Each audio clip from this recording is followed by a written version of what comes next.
AI is giving us the ability to distill knowledge faster and more easily. And while I appreciate reading great texts myself, sometimes all you need is the essence of the ideas, not every word, no matter how well written. So I want to share a deep dive on Sun Tzu's The Art of War. This is a book which is very short and easily read, but which offers insights the right AI could share even faster. Yes, it's worth reading, but if you're trying to overview, say, strategy, and want this ancient perspective on military strategy because of what it tells you about your business plans, you may not have time to read it in full yourself, especially not if you're trying to combine the perspectives of many writers at once. And yes, this could have been a Google deep dive on 10 or 20 or 50 books, but for this example, and for people who haven't read Sun Tzu in a while, if at all, let's start with just his book and this introduction. While you're listening to the parts on strategy and deception, though, you could use an example, the AI race. Not just tech companies trying to surprise and outmaneuver each other with products like O1 or text to video, or even the deep dive in Notebook LM itself, but major global powers trying to get access or control over what will be the most powerful technology ever created. Hey there. You know how you've been looking for that edge in your business? Like how to really outmaneuver the competition. Well, you are in for a treat today because we're going deep on this one.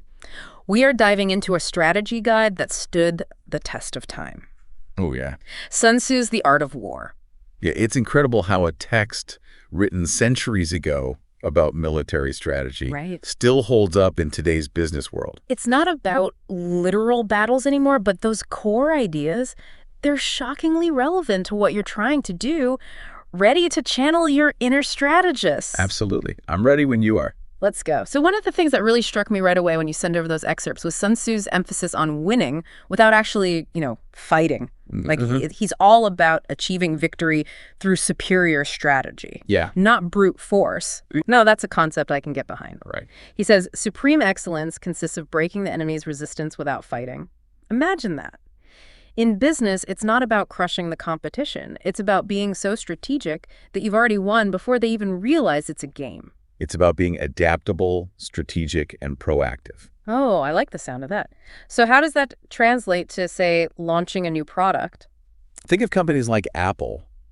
They completely revolutionized the smartphone industry with the iPhone. Right. And they did it by understanding their audience, anticipating market trends, and creating a product that was both innovative and user-friendly.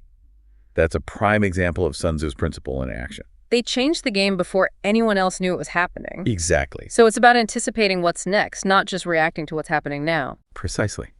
And that's where Sun Tzu's emphasis on planning comes in. He says the general who wins a battle makes main calculations in his temple ere the battle is fought. In other words, he's all about careful planning and strategizing. No rushing into battle without a solid plan. It's like he's saying, hold on, did you do your market research? Have you analyzed your competitors? What's your unique selling proposition? Exactly. Sun Tzu would be all over those spreadsheets and market analyses. He understood that victory is often determined before any actual conflict takes place. Preparation is key. And speaking of preparation, Sun Tzu was also keenly aware of the costs of prolonged battles. He knew that even if you win a drawn-out war, it can leave everyone depleted. Absolutely. Yeah. In business, that translates to lengthy product development cycles, battling it out with a competitor for too long, or even failing to adapt to changing market conditions. All of these things can drain your resources, time, and ultimately your bottom line. It's about picking your battles wisely and knowing when to pivot. The Don't fight just for the sake of fighting if it's not moving you closer to your goals. Right. It's all about strategic resource allocation. You have to be mindful of where you're investing your time and energy, your money. So true. And you know what else Sun Tzu was big on? A little bit of mystery, a touch of deception. Oh, yeah. He famously said, all warfare is based on deception. Now, before you think we're advocating for straight-up trickery, Right. remember this is about strategy. Exactly. Think of it as strategic maneuvering. Okay. Sun Tzu gives the example. When able to attack, we must seem unable. Interesting. It's about keeping your competitors guessing, Oh, okay. creating a sense of surprise. So less about being misleading, more about being strategically unpredictable. Precisely. It's about understanding the importance of perception Okay. and how you can use it to your advantage. Imagine you're launching a new product. Sun Tzu might advise you to downplay its features, initially making it seem less threatening to your competitors. Then bam! You unleash its full potential when they least expect it. Exactly. I can see how that could be a real game changer. It's about disrupting expectations and using that disruption to your advantage. But just as important as strategic surprise is the ability to adapt to changing circumstances. Right. You got to be able to roll with it. Absolutely. Sun Tzu was all about being flexible, wasn't he? Absolutely. He understood that no battle plan survives contact with the enemy. In business, that means being able to adjust your strategies as the market shifts, as your competition evolves, and as new opportunities emerge. Right. You got to be able to pivot. Exactly. He's basically the king of go with the flow, but in a strategic way. Exactly. And a huge part of that adaptability is understanding the terrain you're operating in. And I don't just mean the physical location of your business. Right. This is about the competitive landscape, the industry trends, the overall market forces at play, right? Got it. Okay. Sun Tzu identified 6 different types of terrain. 6. Accessible, entangling, temporizing narrow passes, precipitous heights, and distant positions. Wow. Each one comes with its own set of advantages and disadvantages. Let's say you're operating in what Sun Tzu called accessible ground. Okay. Accessible ground? I'm guessing that's a pretty good place to be. Sounds well accessible. It can be, but don't let the name fool you. This type of terrain is like a well-established market with relatively low barriers to entry. Think of something like the food truck industry. Okay.